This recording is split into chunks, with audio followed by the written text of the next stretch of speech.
पण मलाच नाही फक्त शुभेच्छा देऊन जायचंय, मला बोलायचंच आहे. भले 3 आणि 4, 6, 5 काय काय ते सांगतायत लोकसभा, मी सगळ्या लोकसभेत जाऊन बोलायला तयार आहे. कारण गेले 20 दिवस मी इतकी फिरली आहे. सकाळी 10:30 पासून रात्री 10 पर्यंत निवडणूक आयोग आम्हाला जेवढी परमिशन देतो तेवढी आम्ही चालतोय. आणि माझे ते थोडेसे अनुभव आहेत ना, ते तुम्ही नक्की ऐकण्यासारखे. मला असं वाटतं की आपल्याला स्वातंत्र्य मिळून 75 वर्ष झाली असतील, आणि या 75 वर्षात मला कोणावर टीका टिप्पणी जरी करायची नसली तरी आपल्या समोर असलेले सर्व पक्ष आपण सोडून केंद्रात सरकार, इथे स्टेट गव्हर्नमेंटमध्ये, महापालिकेत ऍटलिस्ट 10 वर्ष प्लस सत्तेत आहे. काँग्रेस तर 40 वर्ष असेल, भारतीय जनता पक्ष पण 10-15 वर्ष असेल, शिवसेना तर इथे महापालिकेत, मुंबई महापालिकेत किमान 25 वर्ष सत्तेत आहे. एवढ्या सत्ता उपभोगून सुद्धा मी जे माझ्या मतदारसंघात दादर महिममध्ये बघते ते मला एकदम धक्का देणार आहे. म्हणजे आपण घरी चांगल्या राहत असतो, आपण फार वस्तीवाड्यात आम्हाला फिरायला कधी लागलं नाही, पण आपण जेव्हा माहीम पॉझोई पास करतो, तुम्ही कल्पना पण करू शकणार नाही की तुम्ही जेव्हा दादरवरनं बँड्रा जाता माहीम पॉझोई लागतो. मी फिरताना मला तिथे कोळी वस्तीत प्रचाराला गेले. इतकी वाईट अवस्था आहे. 75 वर्षांनी एवढे मोठे मोठे पक्ष सत्तेत असून सुद्धा साध्या बेसिक अम्युनिटीज तुम्ही पुरवू शकत नाही, ही खूपच लज्जास्पद गोष्ट आहे. म्हणजे मला इतकं वाईट वाटलं की घराच्या प्रत्येक कोळीवाड्याच्या घराच्या समोरून उघडं गटार वाजवतो. प्रत्येक घराच्या समोरनं. एकतर जागा कमी, म्हणजे मी स्वतः 10 वेळेला पडले, पाण्यात पडता पडता वाचले, पण उघडं गटार, आणि त्या गटारातलं पाणी म्हणजे तुम्ही कल्पना पण करू शकणार नाही इतकं गच्चाळ पाणी होतं. स्वातंत्र्याला 75 वर्ष झाले. त्याच्यानंतर मी गेले प्रभादेवी, एकदम छान पॉश एरिया, 11 मजली बिल्डिंग आहेत. आमच्या तिकडच्या आमदारांनी बिचाऱ्या सगळ्या गरीब लोकांना SRAच्या नावाखाली काढून त्या बिल्डिंग मध्ये ठुसलंय. दिवाळीचा दिवस होता, मी घरी पत्रक देऊन गेले अमितचं. त्यांनी मला सांगितलं, एक आजोबा झोपले होते, एक खोलीचं घर होतं. त्यांनी मला सांगितलं, वहिनी आत या, टाकी बघा आमची. ते बोलतात, आज आपण अभ्यंग स्नान करतो दिवाळीच्या दिवशी, आमच्याकडे स्वयंपाकाला पण पाणी नाहीये. ही वेळ होती रात्री 8ची. स्वातंत्र्याला 75 वर्ष झालेत पूर्ण, आणि काँग्रेस, भारतीय जनता पक्ष, शिवसेना, मी फक्त महाराष्ट्रातली नावं घेते, हे 20 पेक्षा जास्त वर्ष सत्तेत आहे. आपल्या महाराष्ट्रात मुसळधार पाऊस पडतो. तुम्ही बघाल तर आता तर ह्या वर्षी आत्तापर्यंत पाऊस पडत होता. आम्हाला असं वाटलं की सभा होतील का नाही होतील, इतका पाऊस होता. एवढा पाऊस असून सुद्धा प्रभादेवी सारख्या ठिकाणी पाणी नाही, म्हणजे आंघोळीला पाणी नाही दिवाळीच्या दिवशी. किती लज्जास्पद गोष्ट आहे.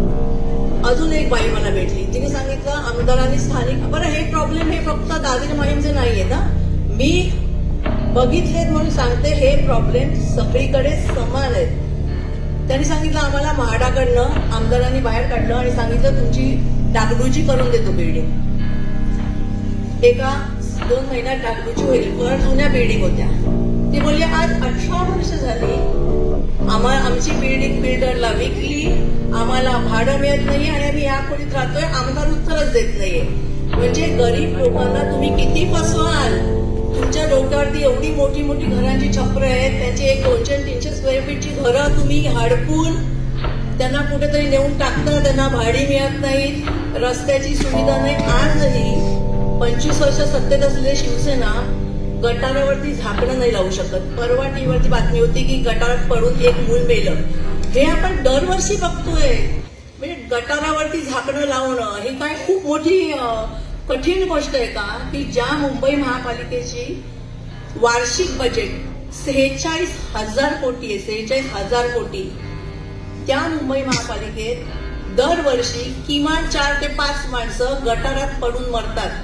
वरळीला एक डॉक्टर, खूप पाऊस होता म्हणून गाडीतनं उतरला, पाणी तुंबलं होतं, त्याची बिल्डिंग समोर होती. तो बोलला माझी गाडी वळसावून येईल, त्याच्यापेक्षा मी चालत जाईल. तो पोचलाच नाही घरी. त्याचं प्रेत वरळीच्या समुद्रात, कारण उघडं गटार कळलं कळतच नाही. म्हणजे मला ना खरंच कळत नाही की तुम्ही, मला माहितीये तुम्ही आमच्यात तुम्ही येताय, पण मला असं वाटतं की मी हे जे आज इथे बोलतेय ते तुम्ही तुमच्या मैत्रिणींकडे, तुमच्या परिवाराकडे, जे समोरच्या पक्षांना मतदान करतायत त्यांच्यापर्यंत पोहोचवायची जबाबदारी तुमच्यावर आहे. मला माहितीये तुम्ही सगळे आमचे मतदार आहात, पण तेवढी मतं देऊन तुम्ही थांबायचं नाहीये. या पक्षाने गेल्या 75 वर्षात तुम्हाला काय दिलं हे तुम्ही लोकांपर्यंत पोहोचवायचे. आता इथे छान छोटे छोटी घर आहेत, या घरातनं बाहेर काढतात, बिल्डरला ती जागा विकतात, त्याच्याबद्दल आमदार खासदाराला काहीतरी मिळतं आणि तुम्ही तसेच कुठेतरी पडून असता. वर्षोनवर्ष तुम्हाला घरं मिळत नाहीत, पाणी मिळत नाही, गटाराची सोय नाही. म्हणजे कोळीवाडा तर आपण असं म्हणतो की मुंबईतले आद्य लोक आहेत कोळी. प्रत्येक समुद्राच्या किनारी कोळ्यांची वस्ती आहे, त्यांची घरं आहेत, इतकी टुमदार घरं आहेत. तिथे साधं तुम्ही पाणी, ड्रेनेज, इलेक्ट्रिसिटी, टॉयलेट्स नाही पोहोचवू शकत. 46,000 कोटी. तुमचा ठाण्याचा पण किती असेल तो मला माहिती नाही, तो पण असाच असेल काहीतरी कित्येकशे कोटीचा. अहो, 1 वर्षाच्या 46,000 कोटीमध्ये किती गोष्टी होऊ शकतात. मुंबई नाशिक रस्ता, माझी मैत्रीण नाशिकला राहते, ती दररोज उठून शिव्या घालते खासदाराला आणि आमदाराला. ती म्हणते 2 तासाचा रस्ता आम्हाला जायला 11 तास लागतात. काय प्रॉब्लेम काय? मी रस्ता का नाही बनवू शकत? तुम्ही मुंबई गुजरातला जा, आपली बॉर्डर सोडली की गुजरातचे रस्ते गुळगुळीत असतात. तुम्ही मुंबई हैदराबादला जा, तुमची बॉर्डर सोडली की हैदराबादचे रस्ते गुळगुळीत असतात. तुम्ही महाराष्ट्राच्या कुठच्याही बाजूच्या स्टेटमध्ये जा, तिकडचे सगळे रस्ते गुळगुळीत असतात. मग आमचेच आमदार आणि खासदारांना एवढी कसली भूक आहे की तुम्ही रस्तेच नाही बनवणार आहात. मुंबई गोवा महामार्ग दरवर्षी कित्येकशे लोक मरतात, कित्येकशे. मला असं वाटतं 11 वर्ष झाली असतील.